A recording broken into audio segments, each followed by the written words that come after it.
Je vous propose qu'on démarre, si c'est bon pour tout le monde. Alors, comme ça, les personnes nous rejoindront au fur et à mesure, mais on restera au maximum dans le timing. Alors, bonjour à toutes et à tous. Nous sommes ravis de vous accueillir ce matin pour ce WebTech organisé par Intelservice et présenté par notre partenaire BMI Ciplast, qui est accompagné de deux autres structures, EPC Solaire et G-Énergie. La thématique de ce webinaire est photovoltaïque en toiture, les enjeux et opportunités de demain. Donc, ce webinaire aura une durée de 45 minutes à peu près, avec également 15 minutes de questions-réponses. Donc, vous pouvez poser vos questions directement dans le chat. Donc, il y a une petite bulle qui se trouve juste à côté des participants, où vous pouvez poser directement vos questions par écrit et je les poserai directement à nos trois intervenants, parce que nous sommes accompagnés de trois intervenants pour ce webinaire. Premièrement, de Frédéric Montalan, qui est chef de projet marketing chez BMI Ciplast, de Jean-Paul Bosquier, qui est directeur OPC Solaire, et notamment de Romain Célérier, responsable service études et conseils. Donc, ces trois intervenants vont présenter cette thématique et voilà, ils pourront répondre à toutes vos questions suite à ce webinaire. Je vous invite à, comme tout le monde l'a fait, mais n'hésitez pas, si votre micro se réactive, mais de bien couper votre micro et votre caméra pour maximiser la bande passante. Et je vais laisser la main à Frédéric pour commencer ce webinaire. Je vous souhaite à toutes et à tous un très bon webinaire et à tout à l'heure. Bonjour, merci Charline pour cette introduction. Donc, effectivement, hein, faire du photovoltaïque en toiture, c'est comme nous dit ce diapo, c'est l'alliance des savoir-faire. Donc moi, je suis Frédéric Montalan, si tu veux bien passer, merci Julie. Je travaille pour Ciplast. Ciplast, ça fait partie du groupe BMI. C'est un groupe européen. Il y a deux activités principales chez BMI qui sont l'activité de toiture en pente. En fait, on fabrique des solutions pour les toits en pente. C'est la fabrication de tuiles en terre cuite ou en béton. Donc en France, c'est la marque Mounier qui commercialise ces produits et qui aussi, il faut savoir qu'en France, on a 7 usines de fabrication de tuiles. L'autre activité, c'est la partie étanchéité dite toit plat. Donc là, c'est la marque Ciplast qui donc commercialise des solutions pour l'étanchéité, bien entendu des toitures terrasses, mais pas que, parce que Ciplast aussi intervient pour d'autres domaines d'activité tels que le génie civil, la couverture, l'acoustique ou même les fondations. Donc Ciplast, on a la chance en France d'avoir deux usines de fabrication de membranes d'étanchéité qui sont basées à Montdoubleau ou à Loriol. Voilà. Donc en fait, on est vraiment un producteur et on a à cœur de développer des solutions et d'être auprès des clients pour maximiser le potentiel de leur chantier. Voilà, tu peux passer, Julie. Bonjour, donc pour ma part, je suis Jean-Paul Bousquet, société EPC Solaire, donc je suis le fondateur. C'est une société qui a un petit peu plus de 10 ans, qui s'est spécialisée depuis le début sur une activité toute particulière, c'est celle de la pose de modules photovoltaïques sur des toitures et notamment des toitures étanchées. Ce qui nous a amené à concevoir et fabriquer depuis 7 ans maintenant des structures de fixation complètement dédiées à ce genre de toitures qui sont complètement et bien spécifiques par rapport à du résidentiel avec de la tuile ou des toitures bac sec. Donc une vraie spécificité sur cette partie-là en tant que concepteur et également en tant qu'installateur. On est basé en région lyonnaise et on fabrique dans la région lyonnaise avec des produits sur une base 100% aluminium. À toi, Romain. Ouais, bonjour à tous, donc Romain Célérier de G-Énergie. G-Énergie, c'est un bureau d'ingénierie qui est spécialiste de l'énergie solaire. On intervient en tant qu'assistant maître d'ouvrage, BET ou maîtrise d'œuvre complète sur des projets essentiellement en toiture sur ombrière de parking, alors notamment pour des acteurs du secteur du retail et de la logistique. On a également des compétences dans des domaines connexes photovoltaïques comme la recharge des véhicules électriques, l'âge de l'énergie, le stockage d'énergie. En France hexagonale, on est présent sur Lyon. On intervient sur tout le pays, mais essentiellement sur la moitié sud du pays. Et on a également une présence aux Antilles-Guyane dans la mesure où c'est là-bas que nous sommes nés en 2010. Voilà pour la petite introduction. Donc Jean-Paul Bousquet, je vais faire la première partie et commencer un petit peu à introduire ce sujet du photovoltaïque en toiture. Pourquoi on en parle maintenant? Pourquoi c'est peut-être une opportunité et surtout qu'est-ce qui est en train de se passer dans ce monde merveilleux du photovoltaïque? On en parle du solaire depuis beaucoup d'années maintenant. On voit que depuis quelques années, c'est en train de s'accélérer et ça s'accélère encore plus vite au niveau de la toiture. Aujourd'hui, on voit arriver depuis quelques mois des arrêtés, des textes de loi, des traités, des décrets, tout un tas de choses législatives qui incitent les développeurs de projets et les constructeurs de bâtiments à solariser leur installation avec des textes qui vont aussi bien parler par exemple de l'autoconsommation collective, on va en parler après, on va faire un focus là-dessus. C'est juste en 2 mots, c'est donner la possibilité à un grand bâtiment d'alimenter des petites maisons à côté et de revendre de l'électricité. Donc là, on a vu des textes de loi arriver qui vont décrire ce genre de choses et la possibilité. Donc c'est des choses qui sont très intéressantes. On voit arriver aussi des décrets qui facilitent le raccordement avec des coûts de raccordement qui sont bien plus à la charge d'Enedis qu'à la charge du propriétaire. Donc tout un environnement qui pousse à vraiment faciliter l'accès à l'énergie d'origine photovoltaïque. Je fais un petit focus sur quelque chose qui est en train de révolutionner le monde de la toiture terrasse. C'est un texte qui est arrivé il y a 2 ans maintenant et qui s'est réactualisé tout dernièrement. C'était le fait de mettre une obligation de solariser ou végétaliser les nouveaux bâtiments. On a vu ça arriver il y a 2 ans avec l'imposition sur toutes les surfaces commerciales à partir de 1000 mètres carrés. Ce texte s'est entre guillemets endurci pour maintenant demander ça à l'ensemble des bâtiments dès 500 mètres carrés pour les bâtiments commerciaux, mais également aussi pour toutes les surfaces de parking. Donc, ce sont des choses qui sont en train d'arriver. Les répercussions, aujourd'hui, on ne les a pas forcément encore, mais entre guillemets, la préparation à recevoir des panneaux pour ce type de bâtiment est complètement d'actualité, d'où l'idée de ce séminaire. On va passer à la suivante. Je vais vous montrer en 2 photos une installation photovoltaïque, comment ça marche et qu'est-ce qui se passe. Vraiment, c'est l'idée d'avoir des choses simples. Donc tout le reste de la présentation, vous verrez des points qui sont vraiment pour donner les grandes lignes et faire en sorte que tout le monde puisse retenir l'essentiel. L'installation photovoltaïque en toiture, c'est des panneaux photovoltaïques sur le toit, comme son nom l'indique, qui peuvent être différemment installés, mais toujours sur une base de panneaux plus des supports et reliés à la toiture d'une manière ou d'une autre. Ces panneaux-là produisent de l'électricité sous la forme d'un courant continu. Et ce courant continu, il va sortir par des câbles et aller dans un local électrique qui va, ces câbles qui vont amener l'électricité et qui va être traité. Donc c'est la petite photo d'à côté où vous voyez un local photovoltaïque typique où vous avez sur la gauche 2 boîtiers avec des câbles rouges et noirs qui arrivent de la toiture, qui arrivent de la photo de gauche. Cette partie-là, ce sont des coffrets de protection. Ils vont protéger contre la foudre, ils vont protéger contre des courts-circuits éventuels. Et une fois qu'on est passé dans ces 2 coffrets de protection, on va sur les 2 autres coffrets bleus là qu'on appelle des onduleurs, qui sont là pour transformer le courant continu qui est issu des panneaux en courant alternatif 220 volts ou 400 volts qui va être utilisé et qui va être réinjecté sur le réseau.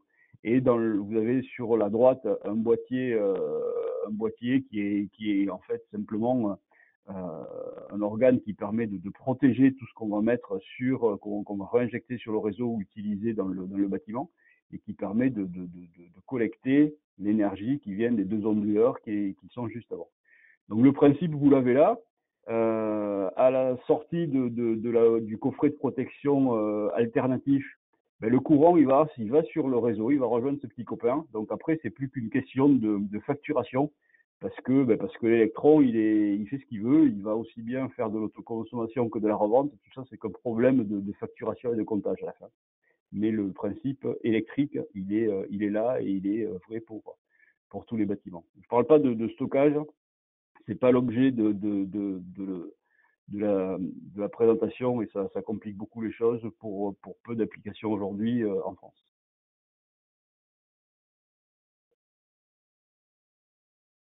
Un monde qui bouge. On est dans le monde au niveau du photovoltaïque, on est dans le monde du semi-conducteur, on est dans le monde de l'écran plat, dans le monde de l'iPhone.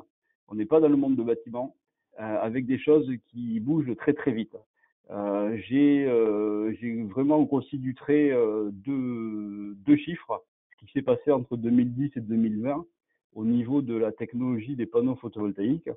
Les panneaux, ils ont augmenté en puissance. C'est-à-dire un panneau qui faisait 1,70 m carré, il y a 10 ans, il faisait 180 watts. Maintenant, on est autour des 500 watts.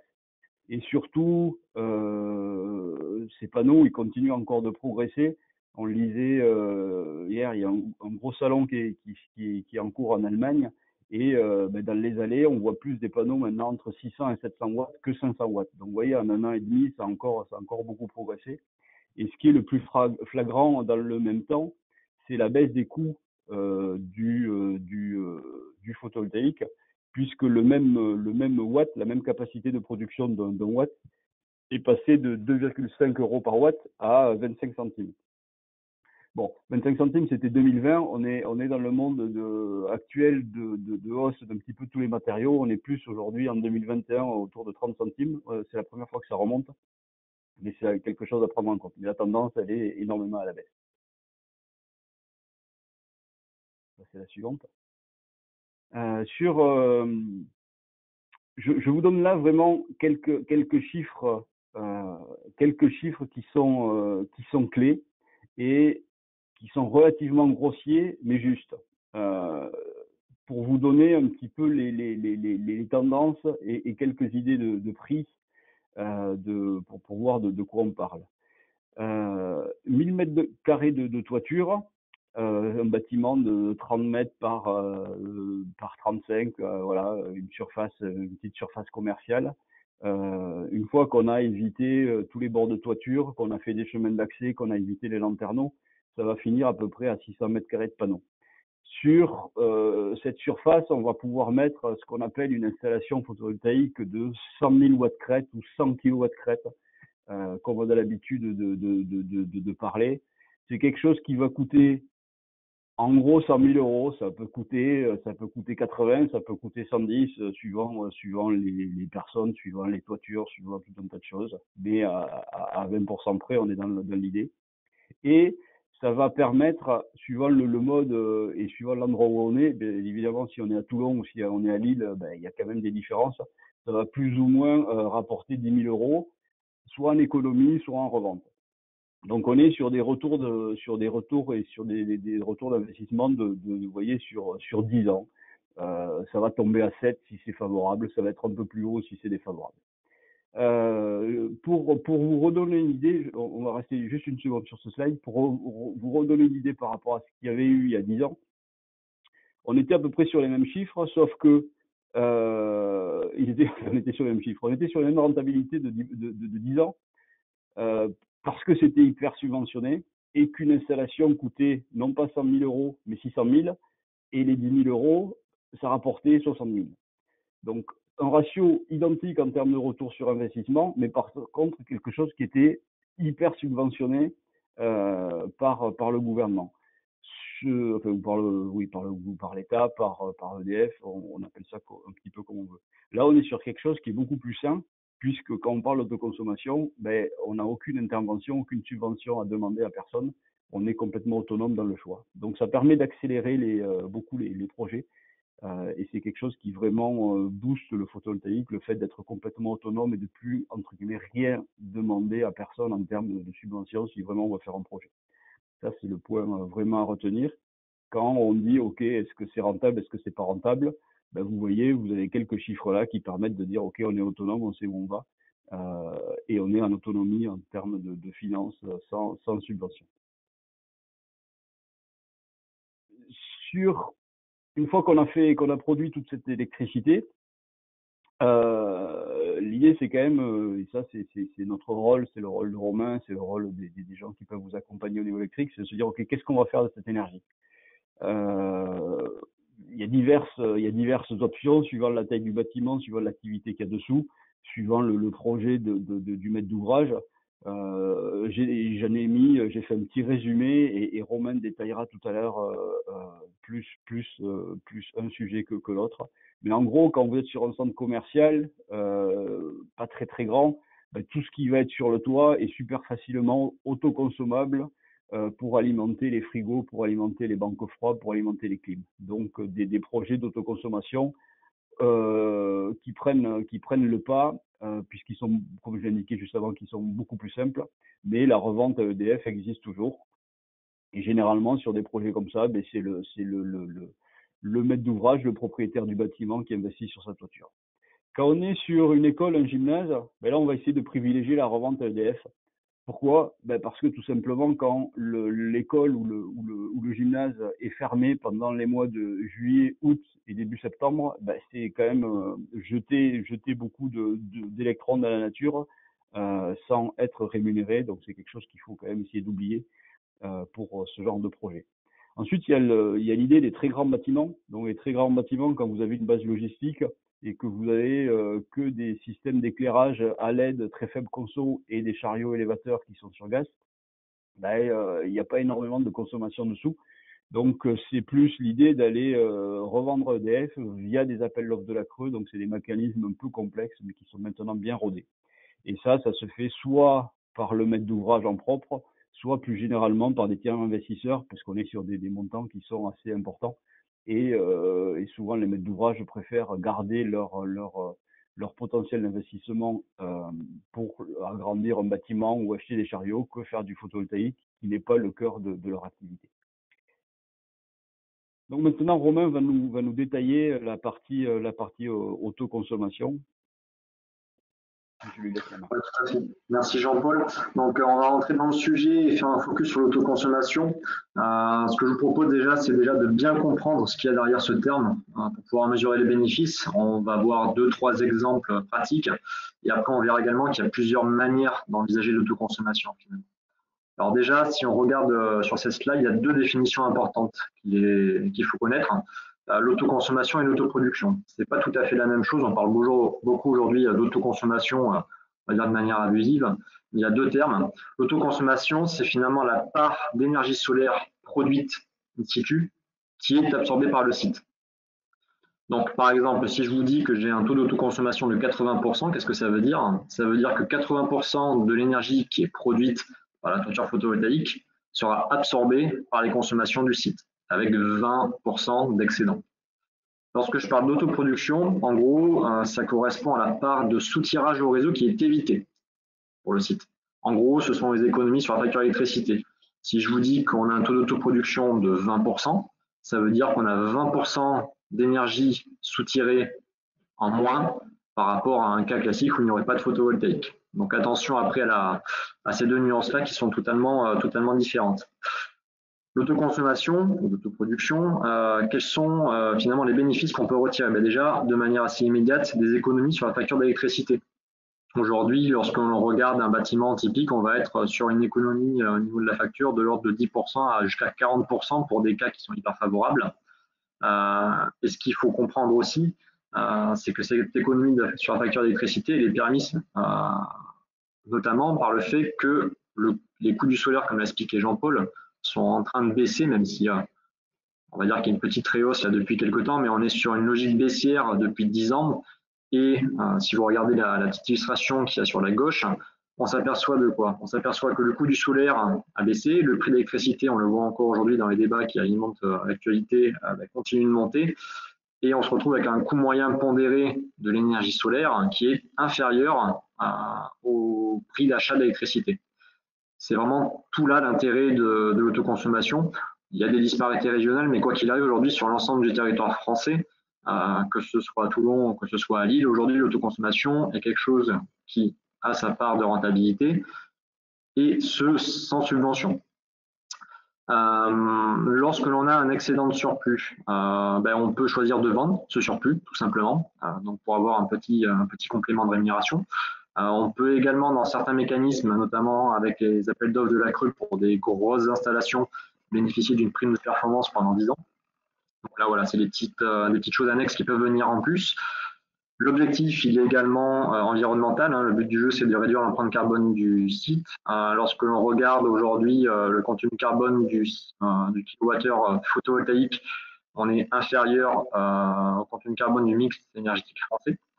On participe au développement durable avec des temps de retour énergétique inférieurs à 5 ans, c'est-à-dire qu'aujourd'hui, un panneau solaire, forcément, a besoin d'une certaine énergie pour être produit, pour être fabriqué. Mais ce qu'on considère, c'est qu'il rentabilise en fait cet investissement en termes d'énergie grise, ce qu'on appelle l'énergie grise bien souvent, en moins de 5 ans. Ça, c'est vraiment un cas très défavorable. En réalité, on est plutôt entre 3 et 4 ans. Donc, un panneau solaire va déjà rembourser le coût, va compenser le coût qui a été nécessaire pour le produire en moins de 3-4 ans. Également, on peut avoir un impact sur le comportement thermique du bâtiment. C'est peut-être un peu moins vrai après en métropole, mais pour travailler aux Antilles, c'est vrai que le fait de rajouter des panneaux solaires sur une toiture en créant une lame d'air permet d'améliorer après de quelques chiffres après la virgule, voire même d'1 degré, la température à l'intérieur du bâtiment. Donc voilà, on voit qu'il y a plusieurs bénéfices liés à l'autoconsommation. Slide suivante. Je vais vous parler de 2 exemples concrets. Le premier, c'est une moyenne surface commerciale, donc d'un peu moins de 1500 m², où on a 150 kW crête de panneaux qui sont installés en toiture. Ça va produire environ 160 MWh à l'année. La consommation du site hors photovoltaïque, c'est 470 MWh. Et sur ces 160 MWh de production photovoltaïque, on en utilise finalement 96% pour couvrir les consommations.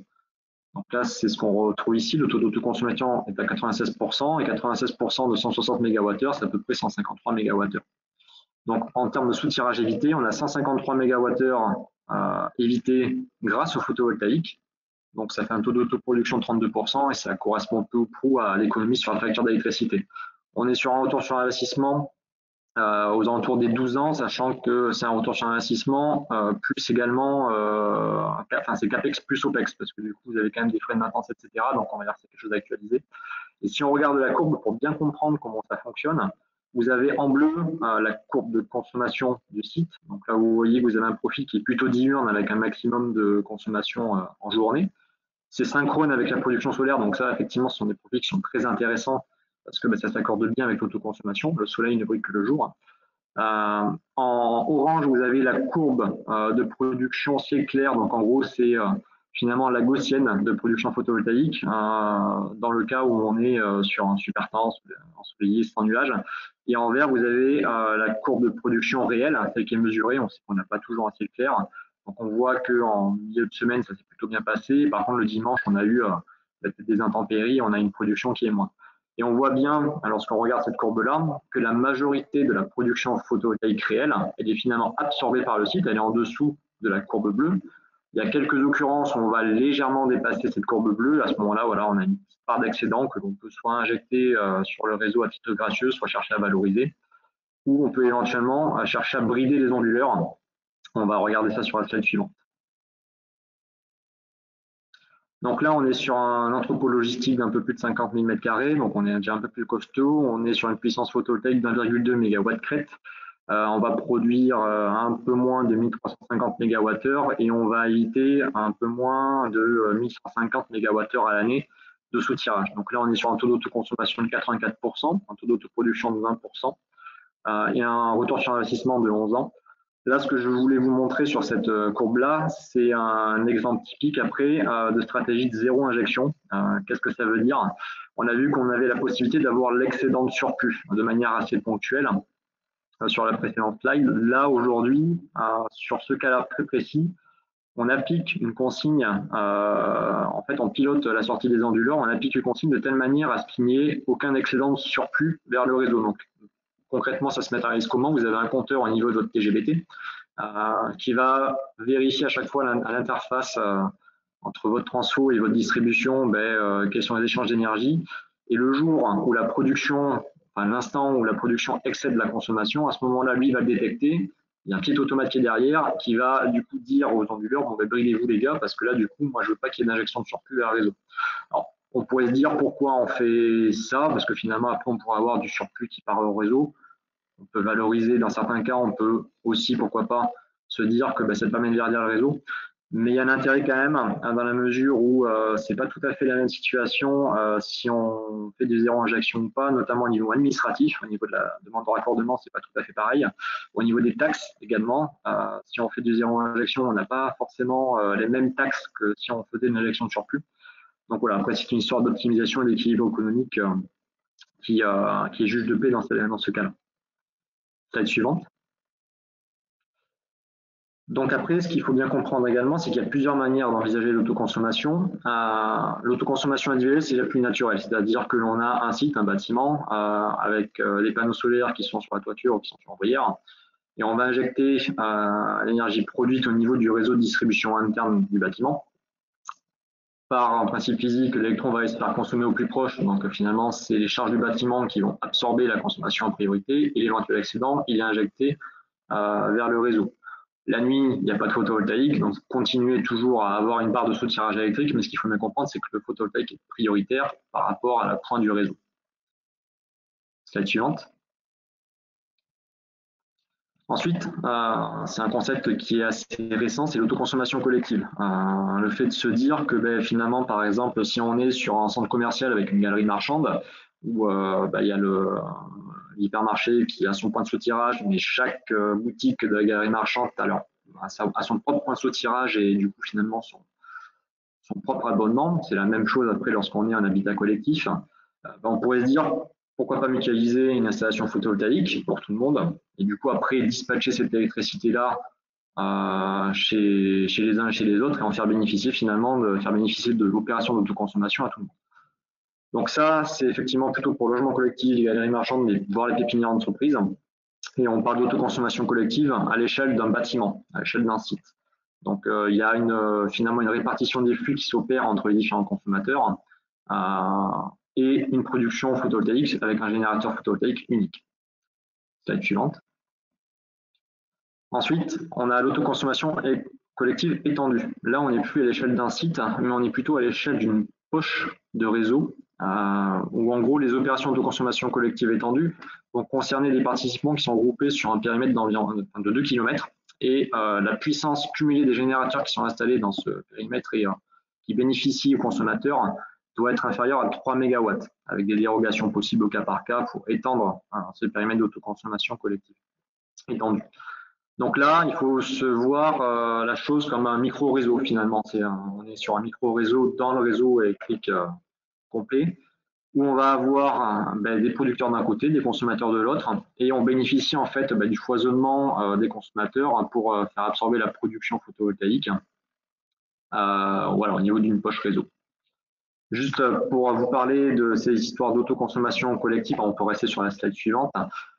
C'est une idée qui est intéressante parce que du coup, c'est un vecteur de déploiement massif du solaire. Imaginons, on a une grande surface de toiture, mais on a une faible consommation dessous. Ça peut être le cas des entrepôts secs, par exemple.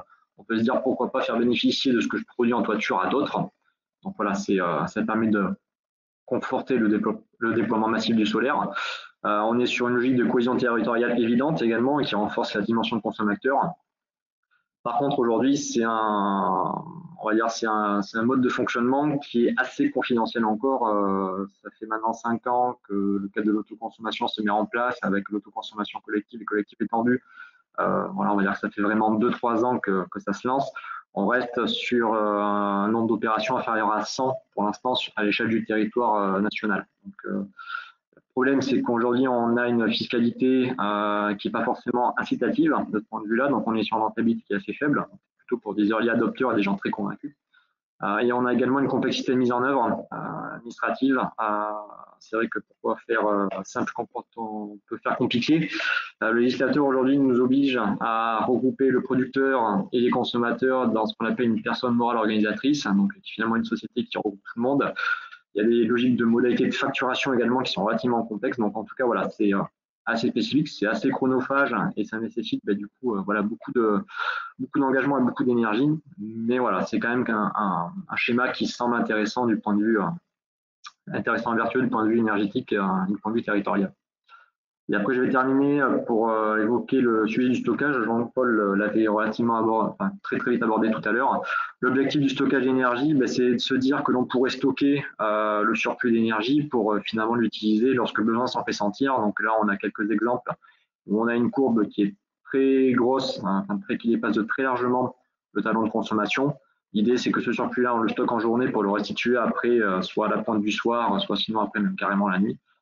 Aujourd'hui, la logique qui est derrière est intéressante du point de vue énergétique. Du point de vue économique, clairement, on n'est pas du tout dans des bonnes zones. On n'est pas sur des sujets rentables. Il y a forcément des efforts de subvention derrière. On peut difficilement passer des projets, sauf à de très rares exceptions près en France, avec du stockage. C'est des objets qui sont technologiquement et techniquement intéressants, mais c'est vrai que voilà, c'est assez compliqué aujourd'hui d'avoir une rentabilité, que ce soit à l'échelle d'un foyer ou même à l'échelle après d'une petite entreprise ou même d'une plus grosse. Voilà, maintenant je vais passer la main pour la suite, où du coup on va vous aborder les règles constructives. Merci beaucoup Romain. Donc on a vu jusqu'à présent comment ça fonctionnait, en gros le photovoltaïque en toiture, et du coup on va regarder un peu plus en détail comment on fait au niveau des installations, comment on fait au niveau de la toiture. On a vu que, en tout cas pour les toitures plates, ce qui nous intéresse aujourd'hui, c'est qu'on va surtout adresser des bâtiments commerciaux ou des entrepôts logistiques. Donc en fait, ça va être des toitures, des bâtiments type acier. Donc on va être sur des toitures métalliques. Et ce qui est important, c'est que pour bien faire, et il faut aussi bien concevoir le bâtiment en amont, il y a quand même des choses, des points importants qu'il faut prendre en compte dès le départ, qui vont permettre aussi de nous éviter bien des soucis par la suite. Donc ça commence par la charpente, pardon. La charpente, c'est elle qui va in fine reprendre tous les poids de la toiture, que ce soit de l'isolant, de l'étanchéité et des panneaux. Et donc, ce qu'il faut avoir bien en tête, c'est que pour bien dimensionner la charpente, il faut prendre en compte que le poids additif amené par l'installation photovoltaïque pèse entre guillemets 15 kg du mètre carré. Donc en fait, c'est une charge qui va être qu'on va considérer qui va être répartie uniformément sur la toiture, qu'il faut absolument prendre en compte au niveau du dimensionnement.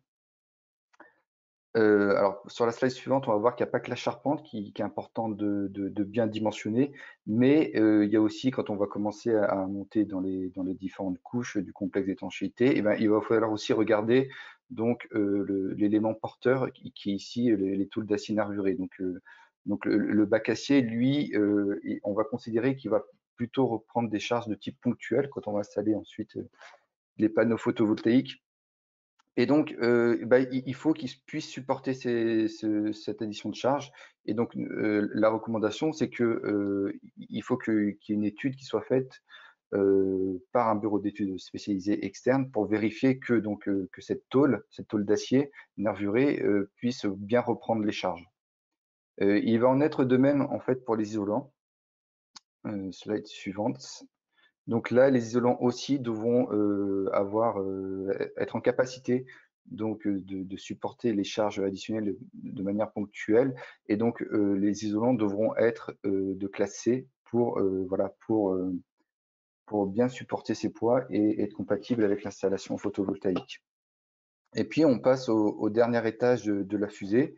En fait, le dernier étage de la fusée, c'est simplement le revêtement d'étanchéité, qui doit à la fois être adapté au système de fixation, et aussi qui doit satisfaire les recommandations qui sont décrites dans les avis techniques de la membrane.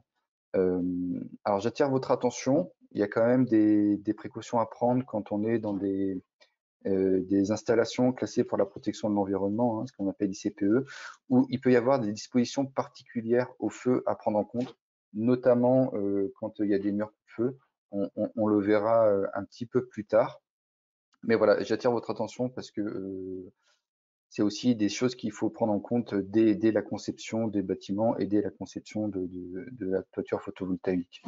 Donc, in fine, quand on a bien dimensionné la charpente, nos tôles d'acier, qu'on s'assurait qu'on a pris le bon isolant et que la membrane d'étanchéité est compatible, et ben en fait, notre toiture est prête. On dit qu'elle est PV ready, donc elle est prête à recevoir le système photovoltaïque, que ce soit tout de suite dans la phase chantier ou éventuellement quelques mois ou quelques temps plus tard. Voilà pour la partie, on va dire, constructive. Et maintenant, je vais laisser la main à Jean-Paul pour nous présenter la solution Sunscape. Donc on va repartir sur les différentes méthodes constructives qui sont aujourd'hui sur le marché. On en a représenté 3 qui sont les plus évidentes qui existaient sur nos toitures, en ayant mis trois points en vraiment en grossissant un petit peu les désavantages de ces solutions, mais elles représentent quand même quelques avantages. Sur la gauche, vous avez des membranes à dérouler. On a vu pas mal ce genre de choses au début du photovoltaïque. Ça a un énorme avantage, c'est qu'on est sur des systèmes légers, qui font que quand les toitures n'ont pas été dimensionnées pour, ou quand on essaye de faire de la rénovation, ben on ne vient pas rajouter de charge, ou on met très très peu, et on vient rajouter une charge qui est complètement uniforme. Donc ça a été le principal avantage. Et après, par contre, pas mal de désavantages au niveau de la production par rapport à des panneaux rigides, par exemple. On est sur des évolutions qui sont à des années-lumière des évolutions qu'on a vues sur les panneaux rigides. Et également au niveau de la circulation électrique, ça a généré pas mal de soucis, ce qui fait que c'est une solution qui est assez mise de côté aujourd'hui, si ce n'est sur les toitures très très faibles qui ne peuvent pas recevoir autre chose. Au centre, vous avez un système qui est presque le Graal du supportage au niveau d'une toiture. C'est des systèmes où on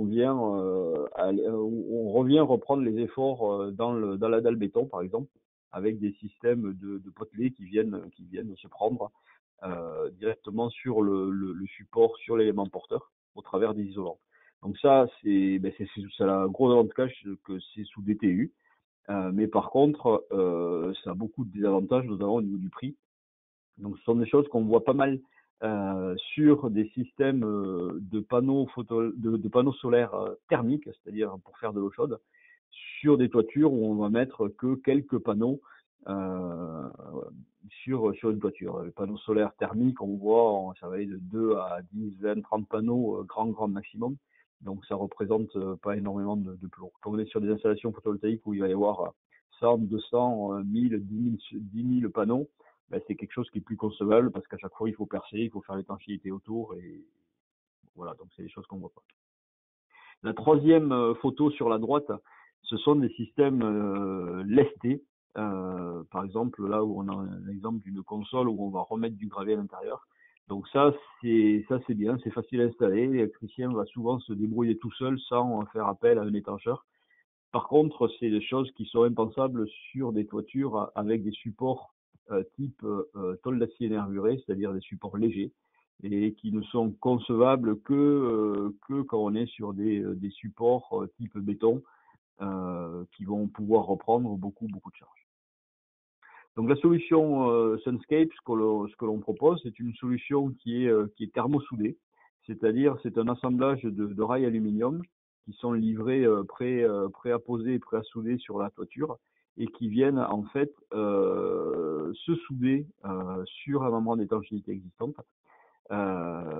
et qui ainsi permettent de reprendre les efforts d'arrachement au vent grâce à la résistance entre les bandes d'étanchéité qui sont soudées et la membrane actuelle.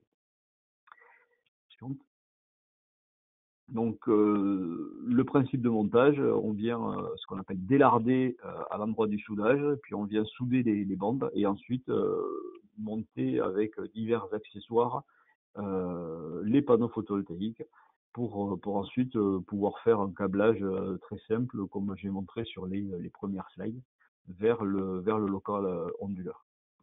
Donc ça, c'est un procédé qui est depuis peu, pour tout vous dire, on a reçu les documents hier, sous avis technique du CSTB. On a des solutions aussi qui sont Bérouf T3, c'est-à-dire ce qu'expliquait tout à l'heure Romain, on va pouvoir répondre à tout ce qui va bien au niveau des besoins pour les bâtiments ICPE. Il faut savoir que la législation ICPE s'est énormément durcie au niveau du photovoltaïque. Au départ, on était sur une petite partie des bâtiments. Par contre, maintenant, on est sur, dès qu'on est sur un bâtiment ICPE, on a besoin de ce genre de choses. Et quelque chose un petit peu annexe, voilà, c'est complètement fabriqué en France par une boîte qui est ISO 9000 aussi depuis 5 ans. Donc un système qui s'adapte vraiment à tout type de toiture au niveau complexe.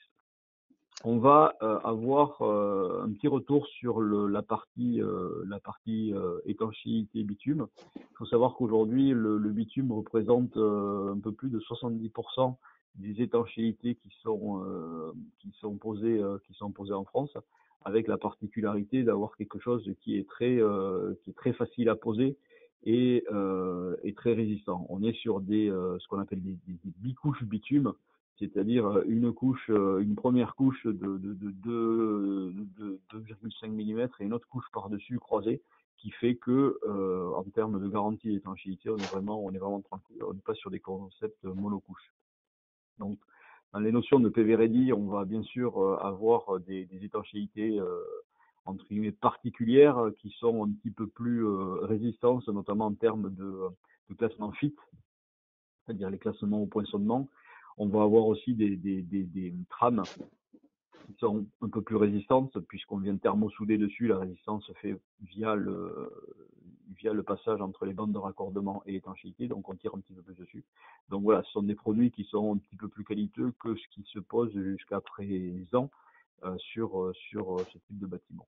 On a des versions, et maintenant toutes les versions que l'on propose en avis technique sont de base résistantes au feu Bérouf T3, avec quelque chose qu'on appelle les paradiennes VV100, et qui demandent donc, enfin qui sont d'une très bonne tenue mécanique.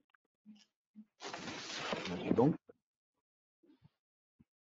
ouais, si je peux me permettre, justement, c'est un complément là du point que je disais tout à l'heure sur les zones coupe-feu, hein, quand il y a besoin, et notamment quand on est dans le cas de ICPE, là, pour les murs coupe-feu, en fait, la réglementation impose une bande de séparation de 5 mètres de part et d'autre des murs. Et donc, pour répondre à cette réglementation, la membrane qui est Bérouf T3 doit aussi être surfacée avec une protection en aluminium. Donc là, dans ces cas-là bien particuliers, pour bien gérer cette zone-là, on réalise donc, on est obligé de mettre un complexe un petit peu différent de la partie courante, mais qui s'intègre pour autant, hein, qui est tout à fait compatible avec la partie courante. Et puis, du coup, avec cette membrane autoprotégée aluminium, on arrive à gérer donc les relevés, les points singuliers, et donc ça vient compléter, si vous voulez, la membrane de partie courante sur laquelle on fixe les systèmes photovoltaïques. Voilà, Julie. Voilà. Et ces bandes coupe-feu de 5 mètres sont interdites à la pose de tout panneau également. Tout à fait. Un point un petit peu particulier et une spécificité de la gamme Ciplast, c'est la gamme Nox Active. Donc c'est une membrane qui représente des qualités pas mal enrichies, et notamment au niveau d'un produit qui va permettre de capter ce qu'on appelle le NOx, et qui amène des choses intéressantes au niveau du carbone sur une toiture. D'autres types de produits aussi intéressants, c'est la gamme Silver, qui permettent d'avoir des garanties accrues grâce notamment à une qualité un petit peu supérieure et des épaisseurs un petit peu supérieures, et également des puces RFID intégrées qui permettent une bonne traçabilité des produits sur toute la durée de vie du bâtiment et même après. Les produits Innova PV, Sunscape Innova PV, nous permettent d'avoir une grande diversité de poses.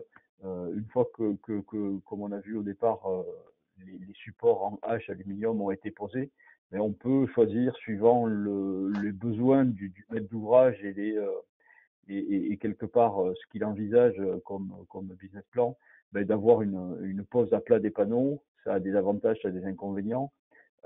Des poses, ce qu'on appelle orientées sud, mono-orientation, avec tous les panneaux qui sont dans le même sens, optimisés face au soleil, ou des poses qu'on va appeler bi-orientation, c'est-à-dire avec des panneaux qui sont inclinés est-ouest, où on va avoir un petit peu moins de production, mais par contre une densité beaucoup plus forte. Donc le produit que l'on propose permet de répondre à un petit peu toutes ces tous les besoins suivant vraiment ce qu'envisage le maître d'ouvrage par rapport à l'utilisation de l'électricité issue de ces panneaux.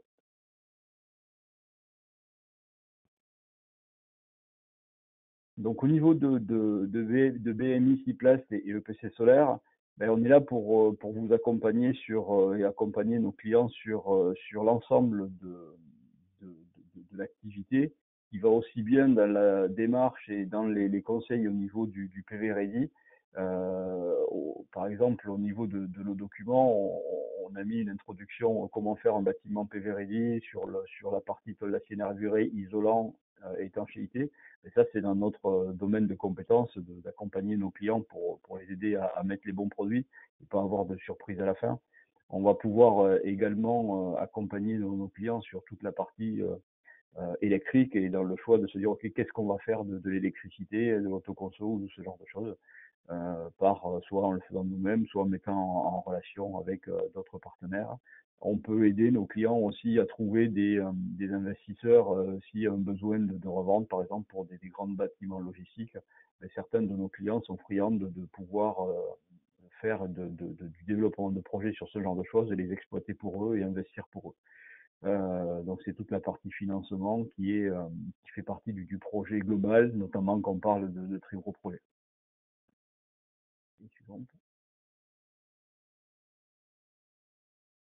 En termes de conclusion, deux exemples de projets qui sont complètement différents, mais qui sont assez représentatifs. Celui qui est à l'écran, c'est un projet sur une petite base logistique qui faisait 25 000 mètres carrés. Pour pas les citer, c'est sur Auchan dans la région de Nîmes, sur laquelle une installation photovoltaïque a été posée. Donc à plat, c'est un bâtiment ICPE. Donc vous voyez bien les zones coupe-feu là avec les bandes d'alu de 5 mètres autour des murs. Et la membrane en plus qui a été posée, c'est une membrane inox active pour venir récupérer toute la partie polluante autour des panneaux. Donc une installation de 2 MW qui va produire sur la région à peu près 2200 MWh qui ont été à l'occurrence qui ont fait l'objet d'un appel d'offres creux pour être revendus sur EDF. Et le second projet, donc un projet beaucoup plus petit, mais qui représente une particularité, c'est-à-dire que sur un même bâtiment, le maître d'ouvrage a choisi de mixer une partie végétalisation et une partie photovoltaïque.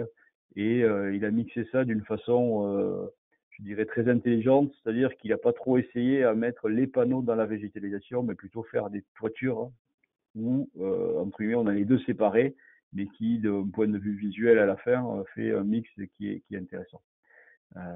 Quelques projets de mix végétalisation plus photovoltaïque au même endroit sont en cours, ont été faits. Donc on va voir un petit peu les résultats avec les herbes qui poussent à droite à gauche. Mais pour moi, c'est peut-être pas le summum. Un projet comme ça, vraiment, ça représente peut-être l'avenir du photovoltaïque avec ce mix-là qui est vraiment intéressant, sans vouloir, entre guillemets, mettre des panneaux partout, dans tous les sens, et pas savoir ce qu'on va faire de l'électricité. C'est sûrement dimensionner avec le bon nombre de panneaux pour l'utilisation du bâtiment et après faire une étanchéité végétale qui permet d'avoir d'autres avantages que les panneaux solaires. Je crois qu'on est à peu près arrivé au bout et à peu près dans le timing. Donc maintenant, on va essayer peut-être de répondre à vos questions.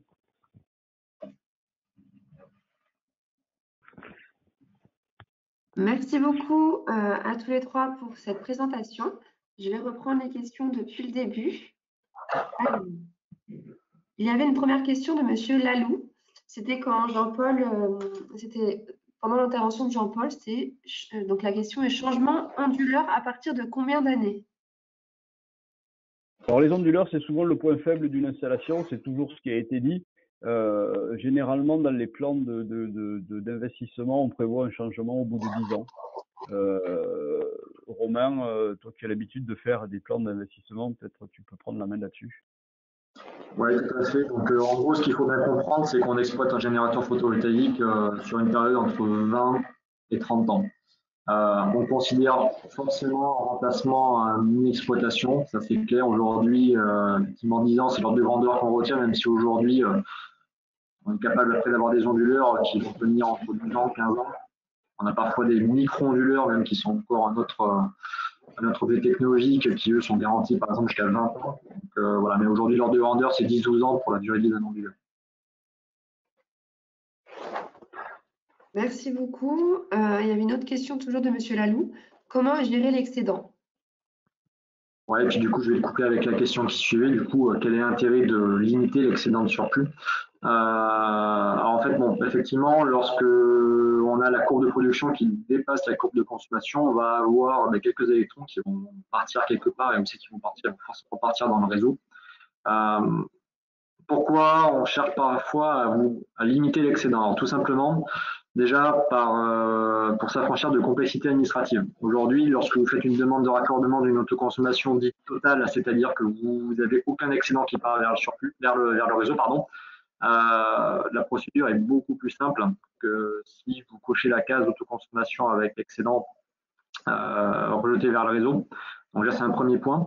Après, il y a un intérêt également du point de vue des taxes. Ce qu'il faut bien comprendre aujourd'hui, lorsqu'on regarde l'empilement de toutes les taxes à l'intérieur du coût en euros du kilowattheure fourni, sur ce que vous payez, ce que chacun paye, il y a une taxe qui s'appelle la CSPE qui représente à peu près entre un quart, un cinquième du prix de l'électricité qui est payé. Et cette taxe-là, sous certaines modalités, on va pouvoir avoir une exonération.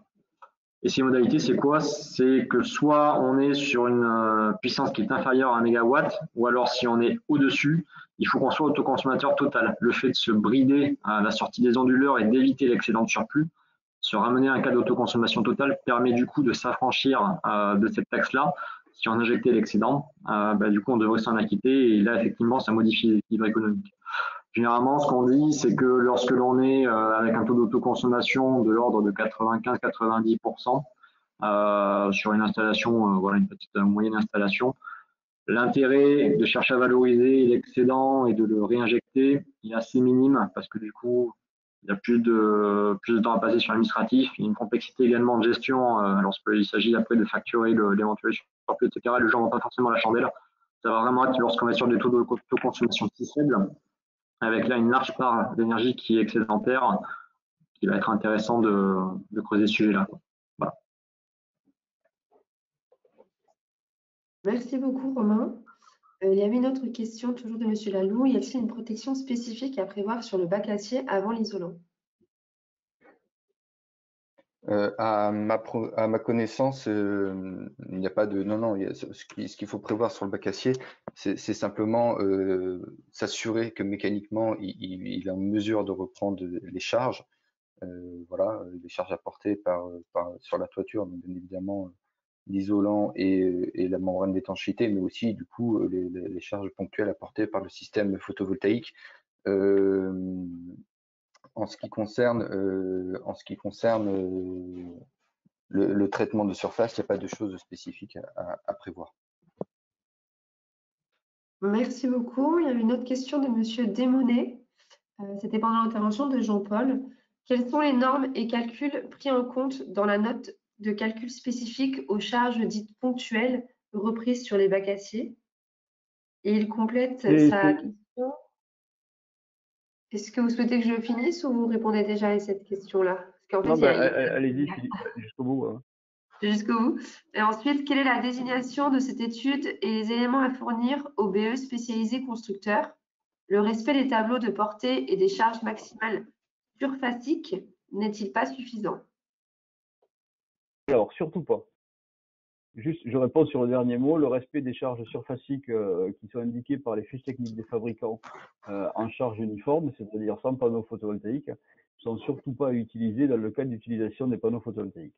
Dans nos avis techniques, on a travaillé par exemple avec Arcelor et on fournit des fiches techniques spécifiques avec charges non uniformes complètement dédiées au photovoltaïque. Donc là, vous pouvez tranquillement utiliser ces fiches qui font bien mention de l'utilisation de panneaux photovoltaïques pour pouvoir dimensionner les tôles d'acier nervurées.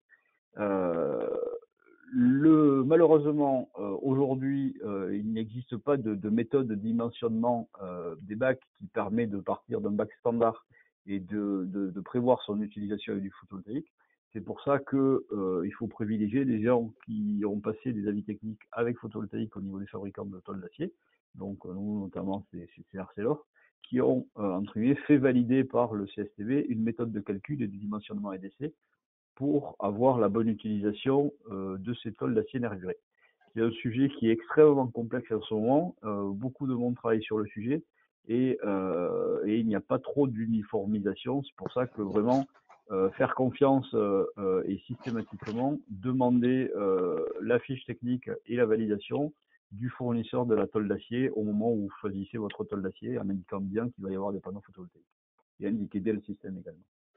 C'est un peu long, mais c'est un point qui est vraiment spécifique et qui est vraiment au centre de toutes les discussions avec les bureaux de contrôle en ce moment. J'enchaîne sur la tenue des fixations de la tenue au vent. Au niveau de notre procédé, aujourd'hui, on est sur le système standard. Je ne vais pas parler en Pascal, je vais parler simplement en zone de vent. On va jusqu'en zone de vent 3 à 15 mètres de haut sur des zones normales en évitant le front de mer. C'est-à-dire on peut aller à Montpellier, Marseille, Perpignan, Rennes en évitant le front de mer. Et pour les endroits un petit peu plus complexes, on a des systèmes de densification de structures qui nous permet à peu près d'aller où on veut quand même. Merci beaucoup, Jean-Paul. Ensuite, il y avait une autre question de M. Bouvier. Les membranes l'inox, NOx. Oui, ça je vais reprendre en fait. Ce qu'on appelle chez Ciplas Nox Active, en fait, c'est une finition qu'on a sur nos produits. C'est une manière de formuler les granulés que l'on a en surface de nos membranes. En fait, ces granulés, en fait, on va entre guillemets, les encapsuler de TiO2, donc de dioxyde de titane, et qui a la propriété, en fait, de pouvoir capturer donc ces oxydes d'azote. Les oxydes d'azote, ce sont des gaz, hein, notamment, qui sont émis, ce sont des gaz d'échappement ou de ce qui peut aussi sortir des cheminées d'industrie, etc. Donc, en fait, dans les villes, il y a beaucoup de NOx, hein, qui sont dégagés par simplement notre mode de vie, on va dire classique. Et donc, le fait d'avoir ces granulés en surface, qui avec le TiO2, on va capter ces gaz qui sont éminemment, qui ont un taux d'effet de serre qui est très important par rapport au CO2. Donc, en fait, ils vont, donc en fait, avec ces revêtements de surface, on va les capter. Et il y a la particularité aussi, c'est que ces granulés sont actifs à l'effet du rayonnement solaire et que ces gaz vont être transformés en sels qui vont devenir inertes et quand il va pleuvoir, l'action de l'eau sur la toiture et sur les granulés va nous permettre d'éliminer ces gaz transformés en sel et donc on va pouvoir de nouveau continuer à dépolluer. Donc en fait, la technologie inox active, c'est une technologie que l'on propose sur nos membranes pour justement aider à la dépollution de l'air de nos villes. Voilà. Merci beaucoup, Frédéric. Ensuite, il y avait une autre question de Monsieur Bouvier. Des essais spécifiques sont de plus en plus demandés pour valider un isolant vis-à-vis des supports de PV en porte-à-faux au centre d'une ouverture de TAN. Un consensus sur un protocole d'essai est-il à l'étude? Je vois que monsieur est bien renseigné sur les choses. Oui, donc en effet, aujourd'hui, il y a beaucoup de choses qui sont faites sur les isolants. Certains fabricants font ça depuis bien longtemps, notamment, pour pas les citer, Rockwool, travaillent sur ces essais de dalles sur plot sur support discontinu, donc sur des ouvertures de vallée plus ou moins larges avec des isolants plus ou moins hauts. On est à peu près d'accord sur les choses qui sont étudiées. Un point qui arrive, qui est encore plus compliqué, c'est non seulement l'impact des supports sur l'isolant, mais ensuite c'est l'impact de l'isolant sur la tôle d'acier. Donc là, des consensus sont en train d'être réfléchis. Par contre, à mon avis, on n'est pas au bout. Donc, pour le moment, vraiment se fier à ce qui est marqué dans les ATEX, dans les avis techniques, pour pas avoir de problème, parce que sinon ça va demander chaque fois un petit peu de discussion. Mais les principaux, je vous dis, Rockwool et notamment Recticel avec PowerDeck proposent tout ce qui va bien pour répondre à tout ça.